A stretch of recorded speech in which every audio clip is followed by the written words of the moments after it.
ahora vamos a proyectar toda la pantalla. Ya, muy bien. Entonces, ahora voy a subir el PPT y debiera verse grande y no chiquitito porque va a ocupar toda la pantalla. Entonces, estábamos aquí, yo la vez pasada cuando lo conversamos, les decía que cuando pensábamos en una clase, porque finalmente la planificación es el guión, la estructura de la clase. Usted no piensa en la planificación, usted piensa en la clase y la clase la plasma en una planificación que puede tener, tal como yo les he dicho, y nunca permitan que les digan lo contrario, que formas de planificar hay tantas como proyectos educativos existen y como profesores hay. Sí hay algunas convenciones que son consensos a los que se llegan, que una planificación debiera reflejar al menos estos tres momentos. ¿Qué voy a hacer al comienzo? ¿Qué voy a hacer en el desarrollo? ¿Y qué voy a hacer en el cierre? Esas son algunas convenciones. Y sabemos que el desarrollo debe llevarse, ¿cierto?, la mayor parte del tiempo efectivo que usted tiene de clase. Y habíamos dicho aquí, eso que yo les estoy mostrando, habíamos dicho también que todo esto que ustedes ven aquí son cosas que nosotros debiéramos pensar cuando estamos pensando en esta clase, valga la redundancia. ¿Cuál va a ser la meta? ¿Qué fases va a tener mi clase y qué tiempo va a tener cada fase? ¿Qué acciones pedagógicas yo voy a desarrollar? Voy a andamiar, voy a modelar, voy a hacer una actividad, ¿cierto?, de inicio así potente que me sirva para lo que viene. ¿Cómo voy a trabajar con los saberes previos? Y conversamos harto acerca de los saberes previos que tienen los estudiantes, sobre todo a la edad que ustedes los van a recibir, muchos de ellos preadolescentes, adolescentes, ¿cierto? Incluso cuando uno es profe joven, como lo van a hacer ustedes, uno tiene una diferencia de edad súper chiquitita con los estudiantes. O sea, si usted empieza a ejercer a los 22 años y tiene alumnos de 18 en la sala, básicamente, ¿cierto?, usted y ellos están en una misma, en un mismo contexto cultural.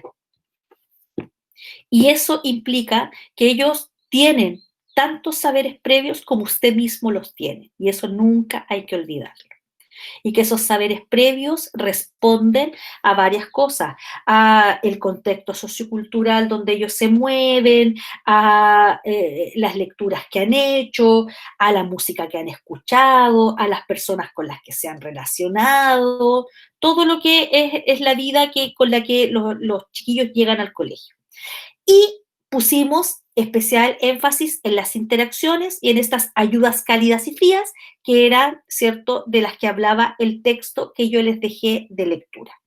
El tema de la metacognición, cómo hago que el procedimiento cognitivo, ¿cierto?, quede a la vista del estudiante, a la vista.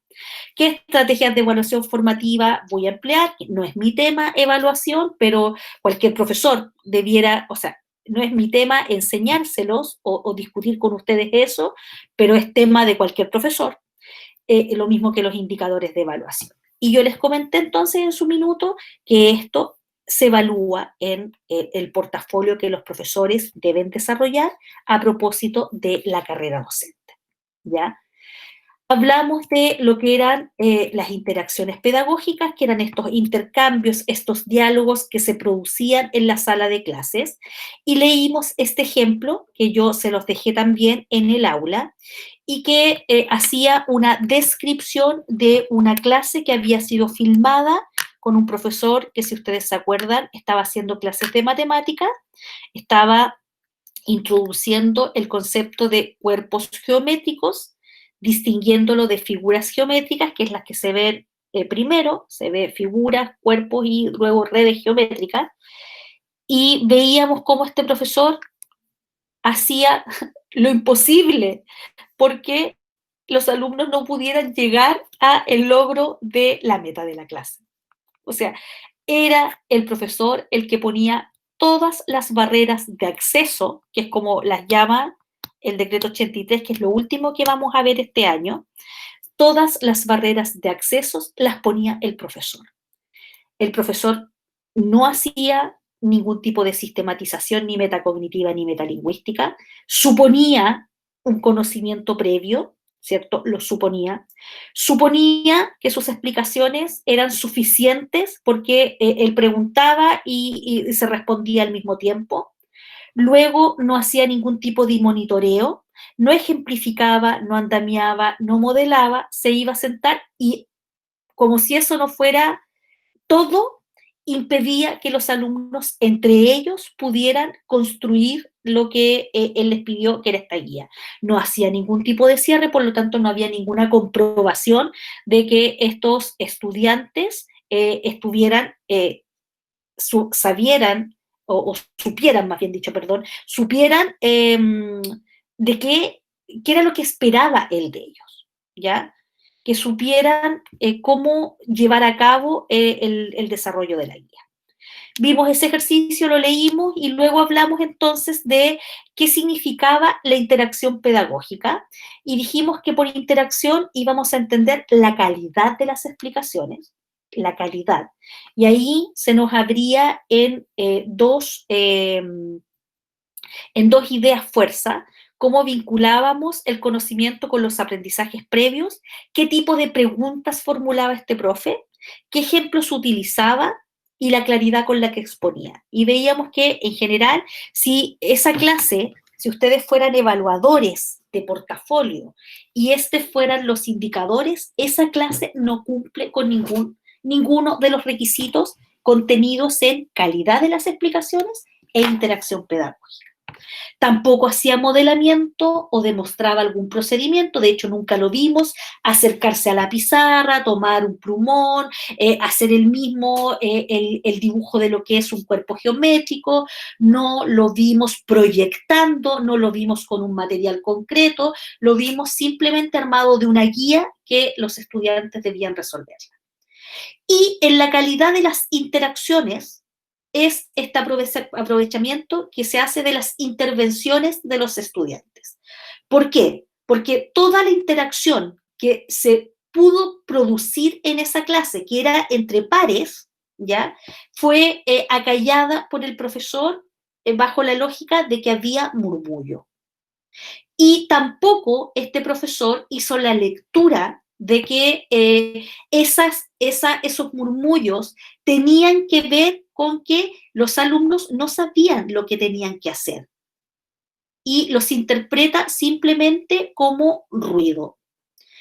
Y luego el acompañamiento de las actividades en función del aprendizaje. No hay monitoreo, no hay supervisión, no se recoge información durante la clase a partir del trabajo que están haciendo los estudiantes. O sea, no hay, dígame usted cómo lo hizo, veamos si el error nos sirve para ejemplificar. Y lo más interesante de todo es que este caso que yo les traje no es ficción, es una situación que está tomada, ¿cierto?, de un contexto donde efectivamente esta clase ocurrió. Y clases como esa son las que finalmente nos dan indicadores sobre aquello que debiera tener una clase que tiene una dinámica súper distinta a esta. Y para eso yo les mostré aquí algunas preguntas categorizadas respecto a esta dialéctica que nosotros podemos establecer y que parece tan espontánea, pero que finalmente tiene que estar tan clara en la mente del profesor, que cada pregunta que ese profesor hace tiene una intencionalidad. ¿Ya? Y obviamente yo puedo pensar en qué preguntas voy a hacer. Y hay otras que las voy a ir elaborando en la medida que la clase se va desarrollando. O sea, el profesor tampoco es un robot que tiene un guión así como de animador de viña, ¿cierto? Que lo lee a pie juntilla y casi se lo aprende de memoria. El profesor va construyendo también la clase en la medida en que los estudiantes van haciendo las cosas que él ha planificado. No obstante, todas las preguntas que él potencialmente pueda llegar a hacer tienen que ver con esto que está aquí, ¿ya? Preguntas que incentiven la participación. recordemos conocimiento previo, preguntemos si las instrucciones han quedado claras, preguntémosle si todavía tienen dudas, digámosle a un estudiante si le puede explicar a otro lo que éste está preguntando, preguntas de desafío y preguntas para activar la participación. Y en ese enlace hicimos el ejercicio, si ustedes recuerdan, donde yo les ponía situaciones de la asignatura de lengua y literatura, eran en su mayoría, y ustedes me iban diciendo a qué tipo de preguntas o qué categoría de preguntas, ¿cierto?, era aquella. Y hasta ahí llegamos ese día. Luego yo les señalé que habían preguntas que también se podían planificar previamente para incentivar la elaboración, ¿ya? Y aquí ustedes ven una tabla, que esta es una tabla sistematizada por la gente que trabaja evaluando, ¿cierto?, desde el Ministerio de Educación o CPIP, que trabaja haciendo evaluación de estas cosas que van sucediendo en el aula. Por ejemplo, preguntas para interpretación, para indagación y exploración. ¿Qué emociones creen ustedes que se conectan con el video que vimos? Preguntas por juicio, opinión, preferencia o postura personal de los estudiantes. Si ustedes se fijan, implican elaborar. El estudiante tiene que elaborar una respuesta, construir un argumento, y aquí hay ejemplos. Dirigiéndose a un estudiante, docente pregunta, ¿y qué piensas tú sobre esta afirmación? Nunca estarás satisfecho con lo que tienes. Filosofía, tercero medio. Son preguntas que también se han recogido de experiencias de análisis de clase, ¿ya? Acá, preguntas sobre temas valóricos. ¿Qué le parece la actitud de Patita? ¿Por qué se burlaron? ¿Burlarse de la apariencia física está bien? Lenguaje tercero básico, ¿ya? Elaboran temas valóricos que permiten también que el estudiante deba necesariamente construir una respuesta. Preguntas de relevancia. Docente les pregunta, ¿en la industria es importante saber la velocidad de reacción? ¿Qué el contenido? Entonces, cuando yo pienso en mi clase, lo pienso así, pues. Digo, ya, aquí a los chiquillos les voy a preguntar tal o cual cosa. Y aquí, si ustedes se fijan, miren, esto es muy interesante, porque esto es relativo a un texto que yo les dejé también. Esto es un protocolo de observación de clases que está tomado ahí de Payés, Olave y Lezama. Miren, no lo puedo agrandar en realidad. No lo puedo agrandar más. Aquí, si ustedes se fijan, en la primera parte de esta tabla hay una dimensión analizada y aquí está la forma predominante de la tarea, de la resolución de la tarea, la intención de las preguntas del docente, el objetivo y características de las respuestas de los estudiantes, la evaluación de las respuestas por parte del docente, la búsqueda de soluciones distintas a la oficial, a la voz del docente, y el objetivo de tareas propuestas. Y según esto, todas las interacciones que los docentes establecen en la sala de clases se pueden agrupar en dos patrones. Un patrón se llama extractivo de embudo o embudo y el otro de discusión focalización. Por ejemplo, interacción de las preguntas del docente. En el patrón extractivo embudo, que son comportamientos de los docentes en la sala de clase, que se sistematizan y se establece un patrón, que es una forma de conducta, está el averiguar si el estudiante comprendió la información proporcionada, asegurarse de que lo siguen y que todo va por buen camino, buscar que el estudiante proporcione la respuesta oficial esperada por el docente. Aquí yo me veo absolutamente reflejada porque es a lo más que puedo llegar con este tipo de interacción que es a través de pantalla. ¿Ya? Digo, ¿está claro? Es lo que hacemos los profes en modalidad online. Pues, ¿está claro? ¿Alguien tiene alguna duda? Porque finalmente, ¿cierto? El preguntar uno a uno o el usar otra estrategia puede ser complicado para ustedes. En cambio, en el patrón de discusión-focalización, implica establecer un diálogo, indagar qué está pensando el estudiante cuando le da su respuesta en relación al significado que atribuye al concepto o cuestión tratada. Permitir la aparición de errores que puedan tratarse en clase. Entonces, si ustedes se fijan, acá, por ejemplo, en el objetivo y las características de las respuestas de los estudiantes, también lo podemos mirar en torno al patrón extractivo embudo, que es cómo se gestó esa clase que analizamos, esta del profesor de las figuras geométricas, donde las respuestas, ¿cierto?, son mero trámite, o las preguntas son un mero trámite para el profesor.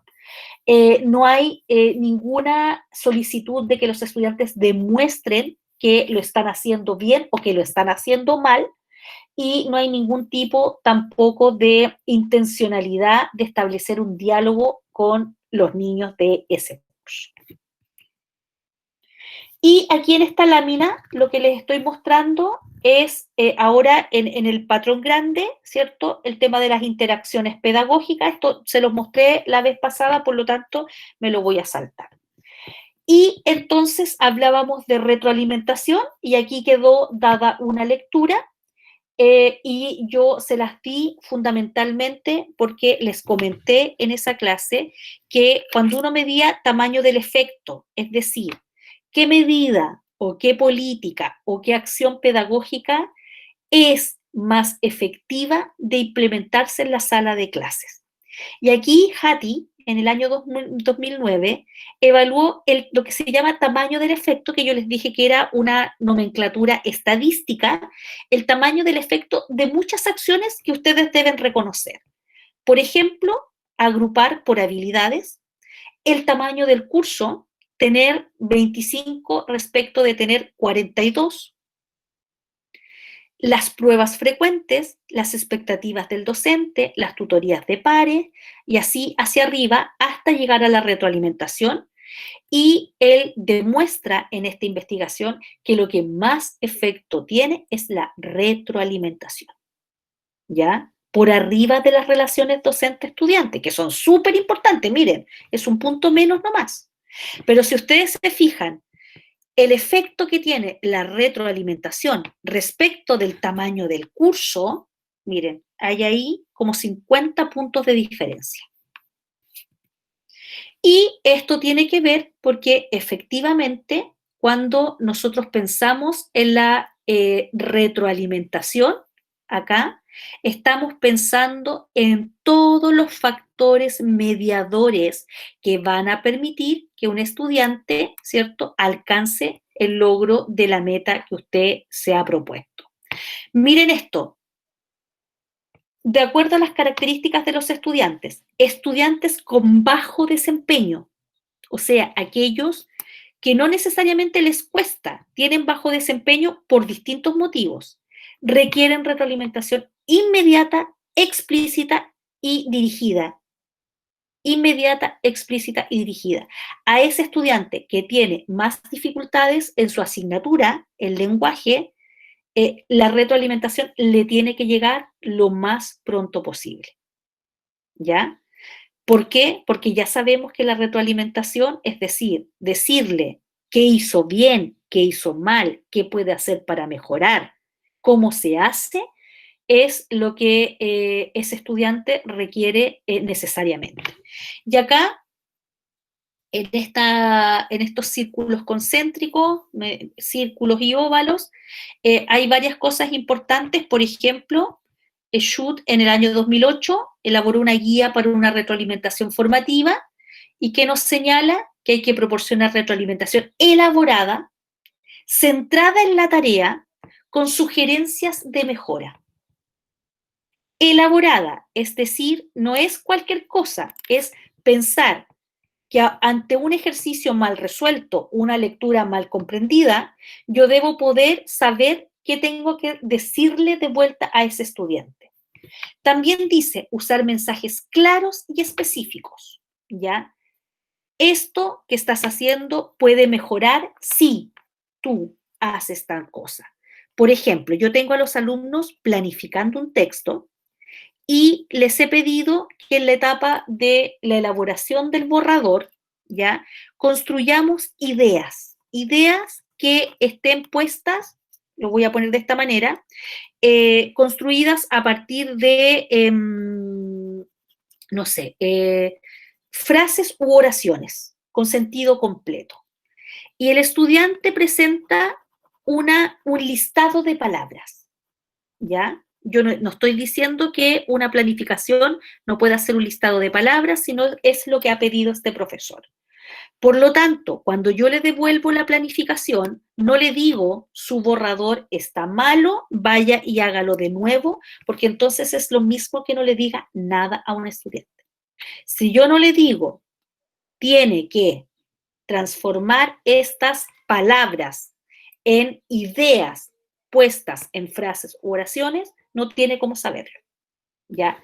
Otras cosas que nos dice Schut, no usar la retroalimentación como comparación entre estudiantes. A estos lo hicieron súper bien, ustedes no lo hicieron tan bien. No limitarla solo a una nota, evitar la frustración y la baja autoestima, ¿ya? Y además hemos aprendido de Bennett, Gibbs y Simpson que la retroalimentación implica factores mediadores, implica tener interacción entre la característica de la tarea, los estudiantes y el contexto. Y de Hattie, que es el mismo que nos mostraba el tamaño del efecto, y Tim Perlin, que la retroalimentación debe estar centrada en la tarea, debe estar centrada en el proceso de la tarea, en la autorregulación y en la persona. Y entonces, el texto que ustedes leyeron también aportaba información respecto a la retroalimentación cálida y a la retroalimentación fría. ¿Alguien me puede decir de qué se trataba? Que haya leído el texto y que haya recogido un par de ideas sobre lo mismo.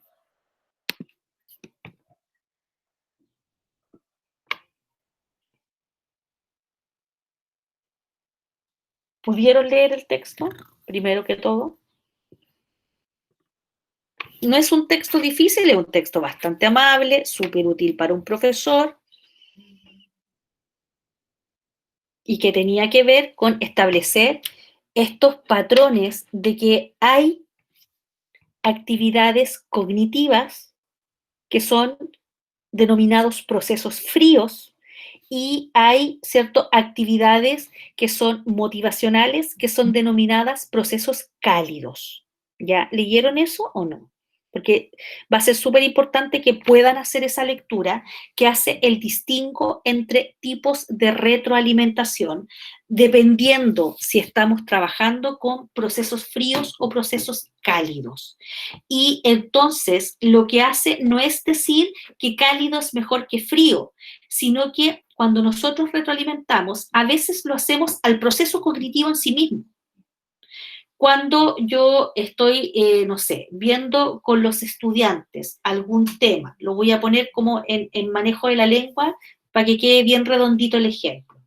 Cuando yo estoy trabajando con los estudiantes de sexto básico, el uso de participios irregulares, porque eso está así de específico en un objetivo de aprendizaje de sexto básico, y propone que trabajemos con ellos el concepto de participio irregular, ¿ya? Que es como impreso e imprimido, ¿ya? Ustedes saben que no se privilegia el impreso, revuelto o revolvido, freído o frito, entonces hay un participio regular y hay un participio irregular. Y el objetivo de aprendizaje número 21 de sexto básico dice que debemos trabajar con los niños los participios irregulares y cómo estos se seleccionan para la construcción de textos. Sí, el tema como de las metas, sí, depende del proceso. Entonces, cuando estamos trabajando procesos cognitivos fríos, así, y estamos reconociendo qué es un participio irregular, lo que estamos haciendo es trabajar con un proceso cognitivo que tiene que ver, ¿cierto?, con la identificación de la naturaleza del verbo y que este verbo tiene formas no personales o no conjugadas y dentro de esas formas no conjugadas están, ¿cierto?, estos participios irregulares que además pasan a formar parte de verbos compuestos, ¿ya? He impreso, he revuelto, ¿ya? Y entonces, cuando yo estoy retroalimentando ese proceso, estoy retroalimentando un proceso frío, cognitivo, que necesita una precisión. Pero cuando estoy trabajando, por ejemplo, en escritura, voy a volver a escritura, o en lectura, y yo les digo a los chiquillos, ya, vamos a hacer esta lectura, supongamos que vamos a leer La Casa de Asterión de Jorge Luis Borges, porque estoy trabajando, ¿cierto?, a lo mejor lectura comparada y estoy trabajando con el mito del Minotauro y estoy trabajando paralelamente con La Casa de Asterión de Jorge Luis Borges, que me imagino que lo han leído, porque es un cuento así de culto, un mito de culto, un relato más bien dicho. Entonces yo les digo, vamos, leamos La Casa de Asterión y veamos, porque ya leímos el mito del Minotauro y vimos, ¿cierto?, la crueldad de esta bestia, cómo está planteado en el mito, cómo es su origen, que es un origen innoble, qué sé yo. Y luego vamos a leer La Casa de Asterión, que es un relato bellísimo, lleno de metáforas, que el relato en sí mismo, ¿cierto?, es tremendamente conmovedor, y los aliento a la lectura y les digo, vamos, tenemos que poder ahora mirar otra perspectiva. Imaginémonos ahora, tratemos de imaginarnos al Minotauro con otros ojos. ¿Cómo creen ustedes que era la intimidad del Minotauro?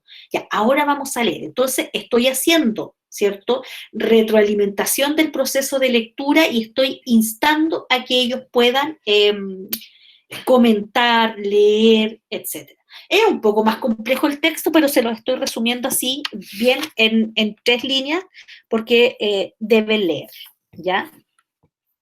Ahora, esto que hemos estado conversando, o que yo les he estado exponiendo, lo vamos a verificar ahora en un segundo ejercicio de planificación. Y entre los compromisos para los que llegaron tardes es que yo, entre lunes y martes, les envío a los que les debo todavía la planificación. Me llamó mucho la atención que es como que se relaciona con los autoconceptos de los estudiantes. Claro, porque trabajar con autoconcepto es súper importante y es una cosa súper bonita, que tiene que ver con cómo cada uno de nosotros se percibe. Eso tiene que ver con las teorías, teorías motivacionales. Cómo cada uno de nosotros se percibe y cree en sí mismo que tiene ciertas condiciones para hacer ciertas cosas o no. Bien, voy a pasar entonces a la siguiente actividad de planificación. Muy atentos todos y todas. Está en esta misma, en este mismo PPT. Dice, siguiente planificación en duplas.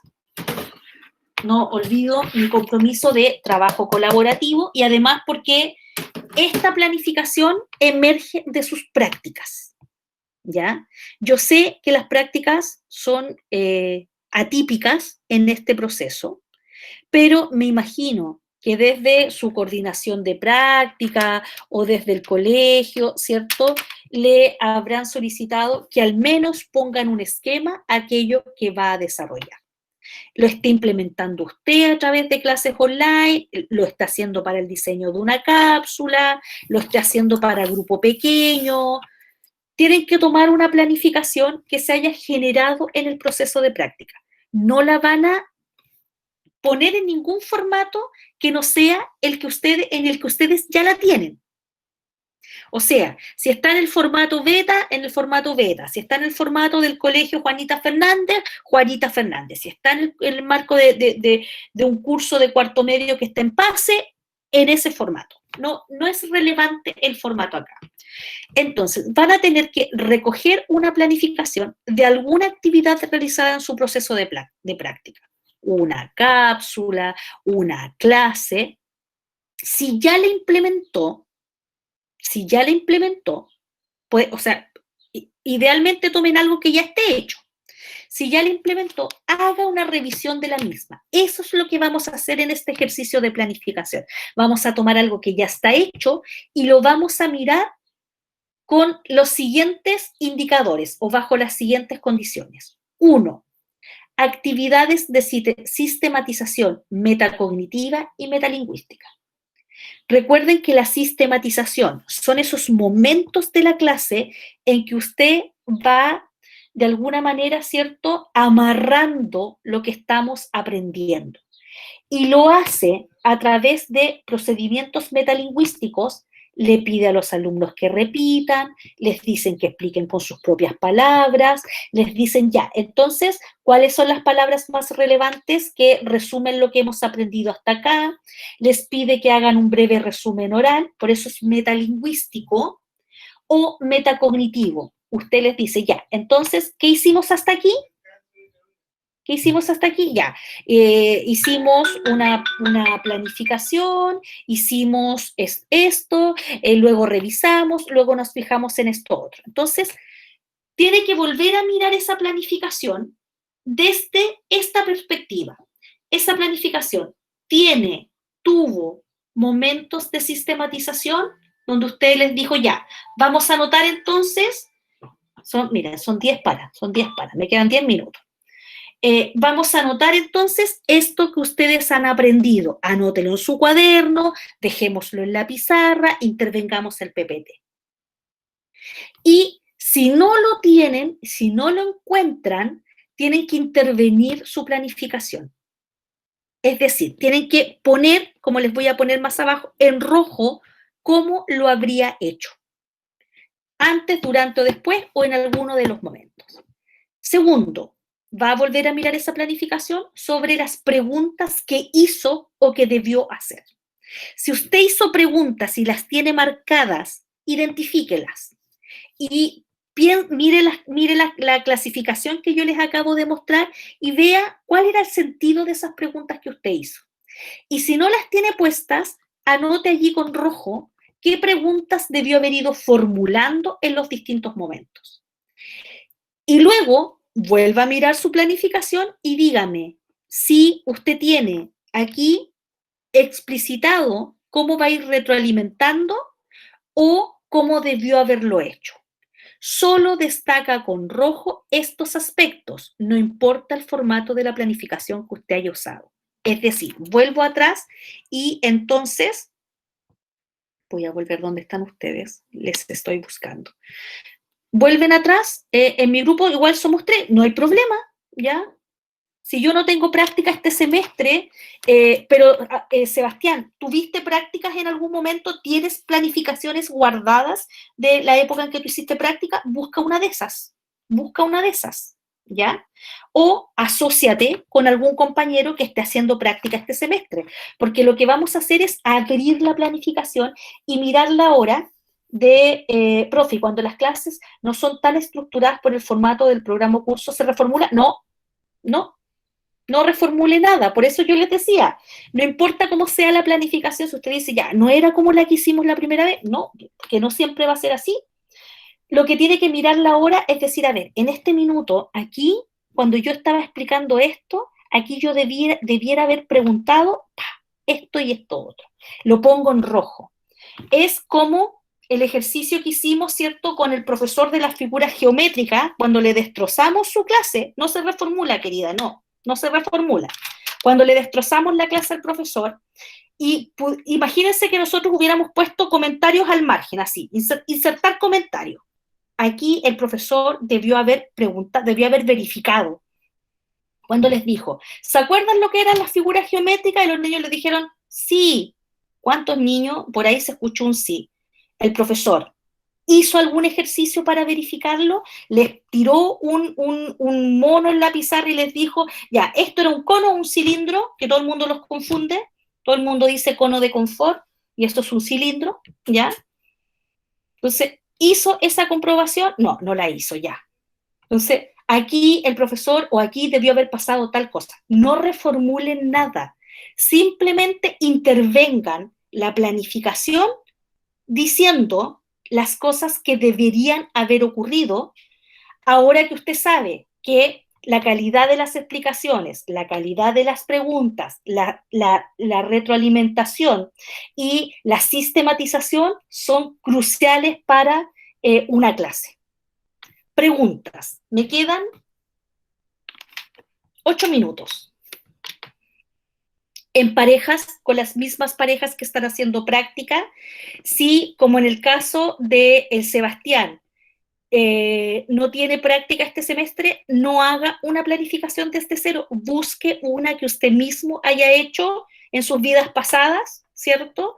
O, Sebastián, también te puedes asociar con alguna compañera o algún compañero o alguien que está haciendo práctica y puedes hacer el análisis, porque lo que estamos haciendo es el análisis de las planificaciones y decir, a ver, aquí no hay ninguno de estos mecanismos de sistematización. Es como los que se juntaron conmigo y me decían, ya, cuéntame de tu antes de la clase. Y hacían esto, esto y esto otro, y yo le decía, ya, ¿y qué haces con esa información? ¿La escribiste, la anotaron, hicieron un esquema, tienen un organizador gráfico, o fueron preguntas al aire? ¿Ya? Ahí necesitas tú una herramienta de sistematización. Ya, anotemos estos 3 conceptos súper relevantes que ustedes dijeron y los ponemos en la pizarra, los ponemos en el PPT, los ponemos en un papelógrafo.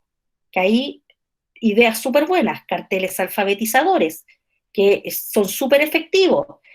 Cuando decimos cómo es un ensayo, ya dijimos un ensayo es así, un ensayo es así, y eso construimos un cartel alfabetizador del ensayo y lo dejamos. Entonces, las 3 próximas clases vamos a estar trabajando la escritura de un ensayo y vamos a tener allí permanentemente puesta la superestructura de un ensayo, la macroestructura de un ensayo y algunos elementos de microestructura, modalizadores discursivos, etcétera, ¿ya? Entonces, no reformulan, simplemente vuelven a mirar su planificación con estos ojos, los ojos de decir, ¿tenía herramientas de sistematización? Si no hay, decir dónde debieran haber estado. Luego, ¿tengo formuladas preguntas en mi planificación que yo voy a hacer? No, porque como dice la Camila, tiene una planificación que no es tan estructurada. Ya, Camila, ¿dónde tú crees que tus preguntas debieron haber estado? ¿Cuáles debieron haber sido esas preguntas? Luego, retroalimentación. Ya, aquí les estoy pidiendo que hagan, supongamos en el desarrollo de la clase, les estoy pidiendo que no sé, hagan una lectura crítica de un poema, ¿ya? Y cómo yo les digo, ya, voy a hacer un par de preguntas, cómo yo retroalimento, qué es lo que voy a hacer ahí, qué les voy a decir de vuelta. Esas son las cosas con las que vamos a mirar las planificaciones. No se rehacen, no se reformulan, se intervienen. Es como que ustedes van a ser revisores de planificaciones.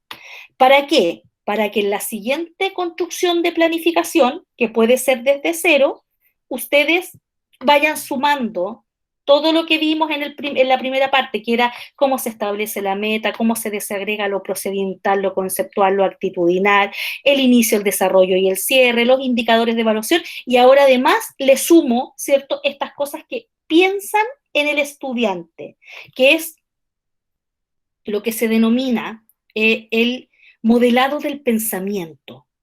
Cuando usted modela el pensamiento, lo que está haciendo es construir, ¿cierto?, una reproducción de lo que el estudiante debería estar haciendo en su clase. Y entonces eso le permite anticiparse y decir, ya, esta parte está difícil porque les estoy explicando, por ejemplo, lo que es, no sé, no se me ocurre qué cosa puede ser hoy día tan compleja para los estudiantes, pero muchas cosas. Cuando les estoy explicando, voy a usar un ejemplo que probablemente ya no se utiliza en el colegio, que vamos a argumentar, y vamos a argumentar con el modelo de Toulmin, tesis, base, garantía, respaldo, que es el mismo con el que ustedes estudiaron en tercero medio, ¿ya? Tesis, base, garantía y respaldo. Cuando llego a las garantías, la tesis está clara, la base está clara. Cuando llego a las garantías y a los respaldos, a los alumnos les queda la crema, porque se les confunden con las bases. ¿Estudiaron con ese modelo en el colegio, en tercero medio? Modelo de Toulmin. Tesis, base, garantía y respaldo para la construcción de un texto argumentativo. Y a veces era tesis, base, garantía, respaldo contra tesis. ¿ya? Entonces, cuando llegan a la garantía y al respaldo, les queda la crema a los estudiantes, porque no logran distinguir que la garantía y el respaldo implican dar detalles sobre el argumento, apoyarlo en cifras, en datos, en hechos, qué sé yo. Y que el contraargumento no es la conclusión, sino que es incorporar una situación dialéctica dentro de tu propia argumentación. Ya, me queda un minuto. Ya, listo, gracias, Valentina.